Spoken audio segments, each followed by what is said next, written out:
Ayan, magandang gabi po mga kapatid na guro. Ako si Benjo Basas ng Teachers Dignity Coalition.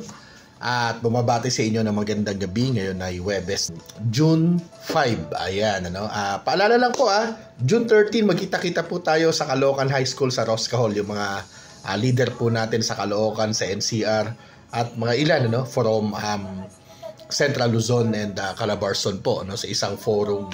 Yan ay bilang paghanda sa dating nung bago nating school year. In between po, maaring may mga maganap po tayo ng mga activities, maaring i-grant yung dialogue natin with DepEd, at sa June 10 din ay meron pong another hearing sa lower house, dyan po sa Basic Education Committee. By the way, bigyan ko lang po kayo ng update, kasi natuwa naman ako doon sa feedback na nakarating po sa atin, na kung alam nyo yung naligaw sa akin na mensahe, na message, na sinasabing hindi pwedeng bumili sa iba, kailangan dito kayo bumili. Ang allowance niyo na clothing allowance, ay hindi pa pwedeng gamitin sa ibang bagay, alam niyo yung nag-i-impose,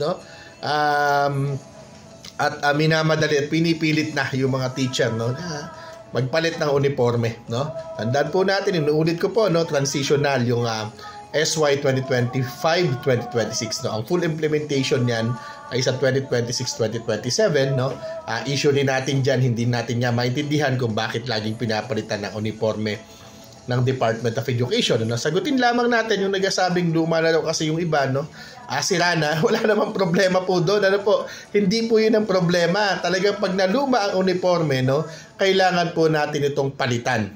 Kita nyo po yung mga pulis, di ba? Pag naluma ang uniforme niya, papalitan niya yun. Pero ang pinapalit niyang disenyo is the same. Pag lumiit o lumaki ang uniforme niya, papalitan niya po yun. That's practical, parang hindi naman na kailangan po ipaliwanag yun, Pero nakita niyo po ang pulis, nagpapalit ho siya ng uniforme nung sarili niya. Tayo hindi po. Pinapalitan yung uniforme natin ng buong system. Kakalungkot lang kasi mismo sa ibang mga kapatid po natin nang gagaling, yung mga ganyan. Meron naman daw kasi uniform allowance. Take note po, hindi lang to uniform allowance, clothing allowance nga po ito, inuulit ko po, One last thing.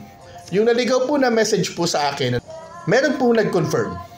Kinonfirm po ito ng mga kapatid ho natin na galing sa division po na yan. Nung nag-upload po tayo ng video, kinabukasan, alam nyo po sabi, pinabura na lahat doon sa mga chat groups, yung mensahe po na yan.